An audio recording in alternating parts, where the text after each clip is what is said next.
I remember when we were first introduced to COVID, it was Monday.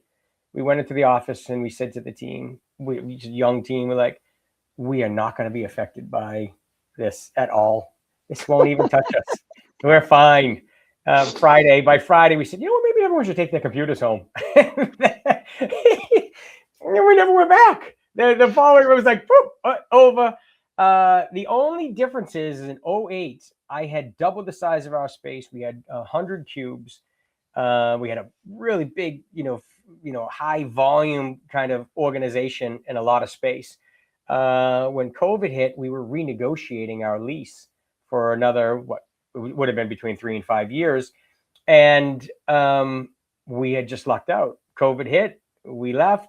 We actually didn't sign a lease. And instead, we figured out how to become a 100% virtual organization.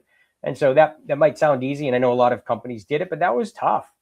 I mean, we figured out that not everyone is good at a virtual environment. Number one, some people like it, some people don't, and some people aren't good at it. The people that didn't like it and weren't good at it, we had to, find a way to, basically stop employment. And we had to find team members that were really good at it. And that's when we started hiring across the United States. And here we are today. Yeah. And so, had you worked regionally before? Was Treeline mostly focused in Boston area, or had you started to already work nationally and then that just exasperated it? That's a great question. I would say we were primarily East Coast. Yeah. But COVID really put us on the national spotlight pretty quickly. That is a huge pivot. So just like you were talking about, so that's going from regional, lay hands, I know the individual, and then that probably is a relationship from another person I know. Whereas when you start going nationally, Treeline has to become a national brand, or you have to start thinking about how to regionalize it in other areas, et cetera. So when you went through that process, was that methodical? Did you bring in the marketing team? Did you have that approach, or was it, we're just going to work through this and we're going to see how it happens, and it was more opportunistic? We really started to study our ICP, and we were trying to figure out where our greatest market share was. And then we started, believe it or not, we ended up winning the national market, but we started targeting regions and cities. Right. And we stayed away from some that we just weren't that strong in.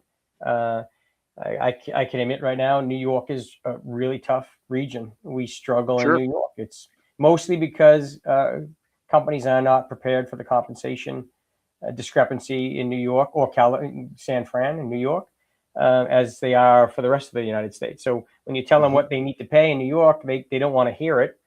They don't want to believe it. But that becomes a challenge for us when they can't compete financially. Yeah, that makes sense. So you looked at the ICP, you looked at what clients you were successful with, and then you replicated that from a TAM, SAM, SUM model, right? You get to who is service obtainable, and I can do this tomorrow, and you replicate lookalikes. That's exactly right. Right. Good. Yeah. And now we're facing, AI. So we built an AI tool, as I mentioned. So when you look at it, so '08, we built technology because the world just needed it. Then we went virtual, changed our business model completely. And with AI, now we built an AI tool, which the team's using it right now. It's super effective. So it's going to go live, I'd say, by the end of this month. And awesome. Congratulations. Free, cool tool for folks to use to find really talented individuals. Yeah. Love it. Okay.